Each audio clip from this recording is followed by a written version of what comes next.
En el nombre del Padre, y del Hijo, y del Espíritu Santo. Amén. Ven, Espíritu Santo, llena los corazones de tus fieles y enciende el fuego de tu amor. Envía, Señor, tu Espíritu, y todo será creado, y se renovará la faz de la tierra.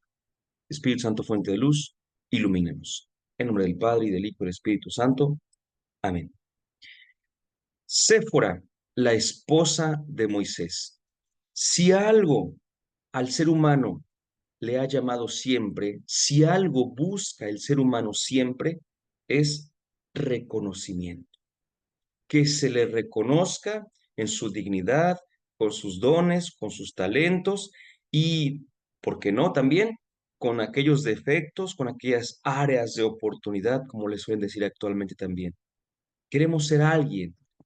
Y si algo en ese sentido al ser humano le puede mover un poquito, es ser conocido, conocida, reconocido o reconocida, pero en función de otro.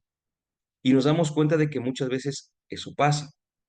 Hay un libro, por ejemplo, que me gusta mucho. Bueno, no digo todo el libro, más bien, me quiero referir a una sola cosa, a una sola idea, del autor José Prado Flores, en donde hablando de Pedro y Andrés, nos hace notar que cuando se habla de Pedro, nadie tiene necesidad de identificarlo. Siempre es San Pedro, Simón Pedro, en algunas ocasiones Simeón, pero Pedro ya es alguien muy conocido. Sin embargo, cuando se habla de su hermano, Andrés, siempre se dice Andrés, el hermano de Pedro, el hermano de Pedro, el hermano de Pedro. Y si nosotros vemos un poquito la historia bíblica de Simón y Andrés, sí, claro, Pedro ha sido alguien que ha avanzado muchísimo, pero también nos podemos dar cuenta de lo siguiente. Andrés, de acuerdo con los evangelios sinópticos, estaba junto con Pedro, es decir, no llegó después que él.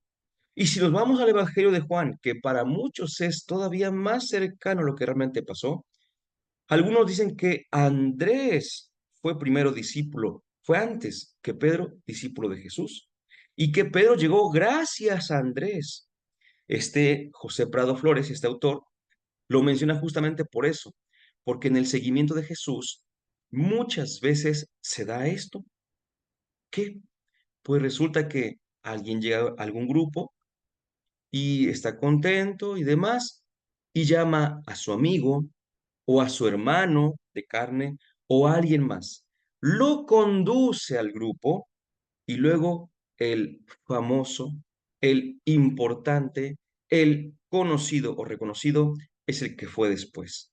Y entonces el primero que llegó, aún habiendo llegado primero, aún habiendo creído, perdón, primero, queda como relegado. Todo esto sírvanos para entender justamente la figura de Séfora. Séfora, la esposa de Moisés. Porque si nosotros decimos Séfora, perdón, me desubiqué. Séfora, ¿cuál Séfora? ¿Quién es? ¿Dónde anda? La esposa de Moisés. Ah, sí, ya me acordé quién es. Es decir, Séfora tiene, evidentemente, pues estamos en una cultura que no escribía sobre las mujeres. Nos encontramos entonces con que Séfora tiene una personalidad muy poco conocida. Dice Pedro Barrado, a pesar de ser la esposa de Moisés, apenas aparece mencionada 3 veces. En todo, perdón, todas en el libro del Éxodo. Solamente aparece mencionada 3 veces. No sé si les ha pasado a ustedes, que de repente, no sé, no, los conocemos, nos conocemos mutuamente, ¿no? Y un buen día estamos platicando y decimos, oye, es que fíjate que fui con mi hermano. ¿A poco tienes hermanos? No sabía que tenías hermanos, no sabía. ¿Por qué? Porque nos enfocamos tanto en una persona que olvidamos a aquellos que forman parte de su contexto vital. Y Moisés, tenemos que recordar que estaba casado. Y al día de hoy, ¿qué diríamos? Otra cultura, pero lo diríamos, ¿no? Nosotros vamos donde nuestra esposa nos deja, ¿verdad?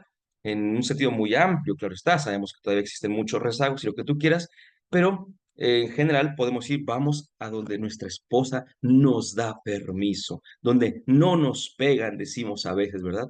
Pues bien, Séfora no es mencionada en sí misma, sino que es únicamente vista en función de Moisés.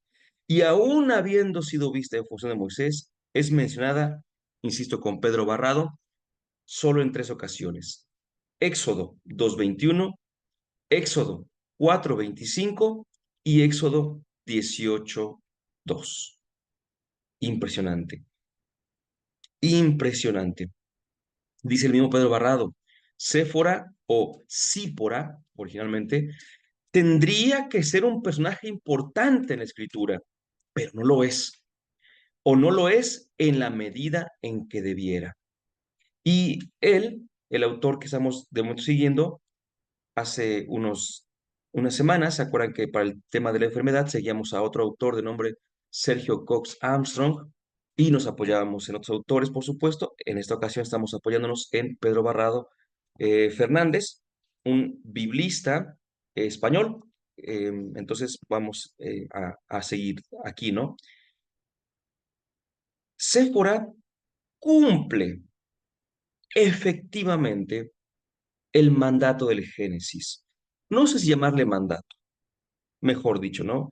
Quizás sea la característica principal que el Génesis nos marca. Cuando Adán está solo y entonces Dios, ya con esta idea de que Eva llegue a la vida, por así decirlo, lo que intenta es hacerle una ayuda adecuada. Ese punto. Una... Ay, volví a pisar a mi perrito. Es que mi perrito se pone abajo de mí y ni cuenta me doy y ya lo pisé. La otra vez exactamente quedó grabado igual, ¿verdad? Eh, Decía entonces que Séfora es la esposa de Moisés, pero Pedro Barrado, perdón, dice Séfora o la ayuda indispensable. Séfora vista como la ayudante. Bueno, vamos a ver que Séfora, para empezar, ¿qué significa el nombre? Pájaro o pajarillo, el nombre de Séfora. Y a lo mejor uno dice Séfora, un nombre medio curioso, por no decir feo, ¿verdad? Bueno, es diferente para nuestra cultura, por supuesto. No es nuestra cultura y nos parece un nombre no tan llamativo. Pero tenemos en el Nuevo Testamento el mismo nombre, por así decirlo, más conocido, pero no tan directo, con un lugar muy importante en tiempos de Jesús, que era Séforis. A lo mejor recuerde, Séforis era una localidad ahí en tiempos de Jesús bastante interesante. Séfora y Moisés, si ustedes recuerdan, se conocieron en lo que algunos autores llaman así, y yo no sabía y me da mucho gusto, de verdad, me da mucho gusto porque había yo notado justamente este texto, o estos textos, pero no sabía que tenían un nombre, y ahorita el nombre exacto lo puedo confundir, pero es el de, se conocen en los famosos encuentros de pozo. Yo no sabía que tenían un nombre, los encuentros de pozo. ¿Qué son estos encuentros de pozo? Yo lo he mencionado con la samaritana, por ejemplo, que hay un género, una estructura literaria que se va siguiendo y que es de la siguiente manera. Está una persona que llega a un pozo, varón, está en el pozo y de repente llega una mujer o varias mujeres. Hay una situación en la cual el varón se pone a dialogar con la mujer o con las mujeres y después de este diálogo, la mujer o las mujeres sale corriendo, pero después de un cierto desenlace un poquito variable, hay boda. ¿Verdad? Y yo lo menciono mucho en el tema de la samaritana, porque vemos que Jesús, varón, llega al pozo, llega a la samaritana, se pone a dialogar, después de ese diálogo la samaritana sale corriendo y después eso nos indica que hay una boda, por así decirlo, ¿no? Y esta boda es justamente la boda entre Jesús y los samaritanos, ¿eh? No la samaritana, no voy a decir, es que Sergio anda diciendo que Jesús se casó con una samaritana. No, espérate tantito, con los samaritanos, es decir, la fe de los samaritanos. Ahora bien, dicho esto, vamos entendiendo que esa estructura literaria se veía con anticipación. Por eso, aunque San Juan no nos mencione que se casó Jesús con los samaritanos, menciona que los samaritanos creyeron. Ahí está la unión esponsalicia. Pero eso ya lo sabíamos antes. ¿Por qué? Porque en el Antiguo Testamento, Séfora y Moisés incluidos, vemos encuentros de gente que llega el varón, llega al pozo, está la mujer, están las mujeres, platican, sale corriendo la mujer y se casan al final. Entonces, aunque San Juan no lo termine diciendo, sí, sí lo sabemos nosotros. Dicho esto, entonces, vamos a entender que Séfora y Moisés se conocieron en uno de estos encuentros de pozo. Moisés, como bien sabemos, anda huyendo, ¿verdad? Llega al pozo, no vamos a referir tanto a Moisés porque la importante es Séfora en este momento. Llega al pozo y después llega Séfora con sus hermanas, las ayuda, por cierto, y después de que las ayuda, esta Séfora sale corriendo, se va, huye, bueno, no huye como tal, pero va, habla con su padre y su padre le dice, pero ¿por qué lo has dejado allá? Ve por él y al final se casan. Entonces es la esposa de Moisés y los primeros hijos de Moisés, estos hijos que tenían nombres simbólicos, son hijos de Séfora también, Gersón y Eliezer, ¿sí? Entonces hay que tomar en cuenta justamente eso. Les he dicho que aparece tres veces mencionada Séfora, 2:21, 4:25 y 18:2, todas de Éxodo. Sin embargo, en el libro de los Números, cuando los hermanos de Moisés andaban murmurando contra él, se menciona, escuchen esto, acerca de una esposa cusita. ¿Qué sería eso de una esposa cusita? Se habla de ella, pero no se dice su nombre, punto número uno. Cusita es la nacionalidad, por supuesto. Entonces, la mayor se pregunta, bueno, y entonces, ¿este Moisés o esta esposa Cusita de Moisés era Séfora o era otra? Recordando, por supuesto, que en aquellos tiempos la cuestión de la poligamia no estaba condenada. Falta mucho en la revelación para que podamos entender todavía esto.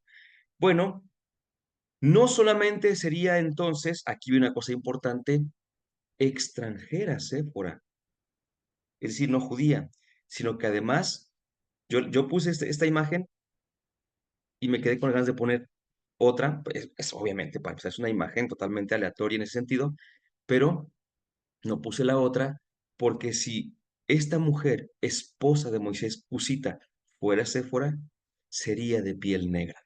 ¿Verdad?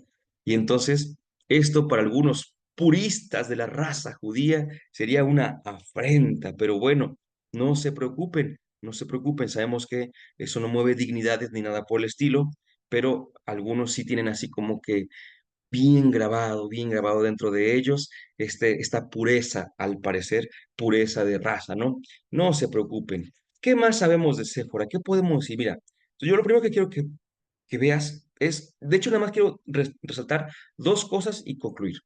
La primera de ellas es el valor del matrimonio, ¿sí? Por eso decía yo que Pedro Barrado la llama la ayuda, ¿verdad? Indispensable. Porque en primer lugar, el Séfora, al casarse con Moisés, no pensemos, por supuesto, porque sería un anacronismo terrible, no pensemos en el matrimonio en la actualidad, pero sí dejemos que se ilumine el matrimonio en la actualidad con un matrimonio que era bien diferente, que no era sacramento, porque en tiempos de Moisés no había sacramentos, como los 7 que tenemos el día de hoy, en Moisés, en tiempos de Moisés no había, por supuesto, pero ya se estaba prefigurando la figura del matrimonio en un sentido más bien de relación con Dios. Efectivamente, si nosotros hablamos de cuál es nuestra relación con Dios, diríamos Dios es nuestro Padre. Pero si nos vamos a las figuras de relación en el Antiguo Testamento, nos vamos a dar cuenta de que muchas veces Dios no es visto como Padre, sino como el esposo. Por eso el pecado es infidelidad. Y por eso una de las peores cosas que después se concretan, escucha, una de las peores cosas con las cuales se asemejó el pecado y el alejamiento de la relación con Dios es la prostitución. Por eso la prostitución, o peor aún, el adulterio, la infidelidad, eran cosas tan odiadas en el pueblo de Israel. No tan solo por lo que era en sí, repito, lo concreto, sino porque eran símbolo de aquello que estaba mal en la relación con Dios. Séfora vuelve a enseñarnos que ella es ayuda adecuada, que desde el momento en el que conoció a Moisés, no le limitó en la misión que Dios le tenía. Es más, le ayudó a entender a Moisés quién era él, ¿sí? Estuvieron, por así decirlo, casados, pues muchísimos años, de acuerdo con el texto bíblico. No podemos asegurar una fecha, por supuesto, porque sabemos que Moisés en su vida se distingue en tres etapas de 40 años cada una, lo cual nos indica que son etapas simbólicas o números simbólicos, 40, 40, 40. No vivió Moisés 120 años, sino que cada etapa era justa, ¿no? Pero Séfora vivió con Moisés muchos años. En ese sentido, entonces, en primer lugar, Séfora es, primero, ayuda adecuada en el ámbito del matrimonio. Pero, y aquí hay una cosa, junto con el matrimonio, aquí hay una cosa impresionante, súper fuerte, súper necesaria. Yo no sé si ustedes sabían que un día Dios quiso matar a Moisés, dicen algunos. Y créanme que ese texto a muchos bueno, a todos, ¿no? Les llama la atención. Y los biblistas se ponen a pensar, bueno, pero ¿por qué? ¿Por qué quiso matar a Moisés? Y hay cantidad de respuestas. Dios estaba ya dispuesto a matar a Moisés. ¿Saben por qué no lo mató? Porque Séfora intervino. Moisés siguió vivo y siguió en su misión gracias a su esposa Séfora. Porque Séfora rápidamente, yo voy a contar rápido, pero es todo un tema que a ver si en otro momento podemos retomarlo. Séfora rápidamente se dio cuenta de la situación, tomó a uno de sus hijos, lo circuncidó y con la sangre de su hijo cubrió las culpas, por así decirlo, de Moisés. Y Dios, al ver esto, dijo, ok, te perdono la vida. Moisés siguió vivo gracias a Séfora. Entonces, aquí hay una cosa bien importante, una vez más, insisto, en el ámbito del matrimonio. Nosotros al día de hoy, de verdad que le estamos perdiendo mucho amor, le estamos perdiendo mucho sentido al matrimonio. Desde hace varios años, varias décadas ya, que un papelito no demuestra mi compromiso ni mi amor por ti, y tanto lo dijimos que ya no hay papelito de por medio. Tanto lo dijimos que ya no queremos casarnos. Durante un tiempo era, pues más bien nos juntamos y si vemos que funciona, nos casamos. Y ese vemos si funciona son 10 15 20 años, 30 años y nunca se han casado porque siguen viendo a ver si funciona.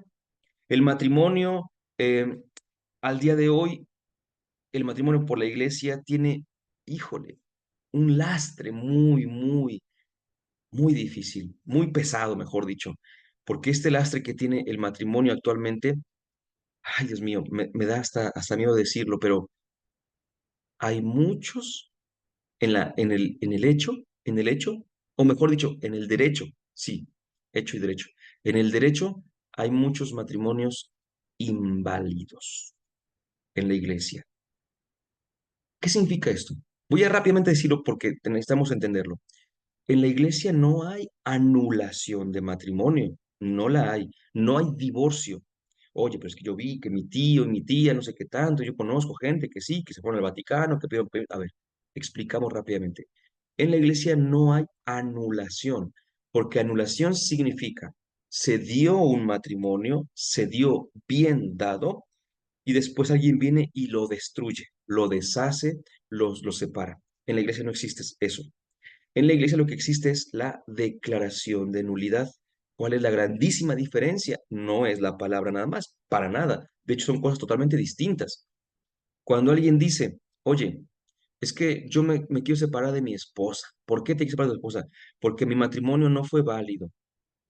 Llevas 30 años casado con ella, ya llevan 5 hijos, como que no se te hace que tardas un poquito en darte cuenta de que no era válido tu matrimonio. Bueno, es que yo pensé, no, no, a ver, ¿qué es lo que pasa con un matrimonio que se declara nulo?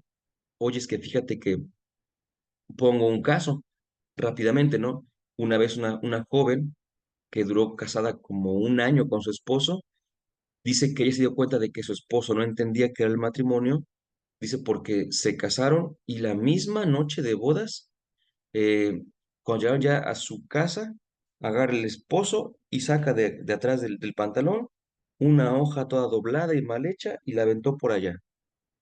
Era el acta de matrimonio, la que acababan de firmar ahí en el altar, con el padre como testigo y con la comunidad habiéndolos visto, y que ella se quedó así como, oye, pero es que esa es nuestra acta de matrimonio, sí, pero pues no importa, o sea, como si fuera cualquier cosa.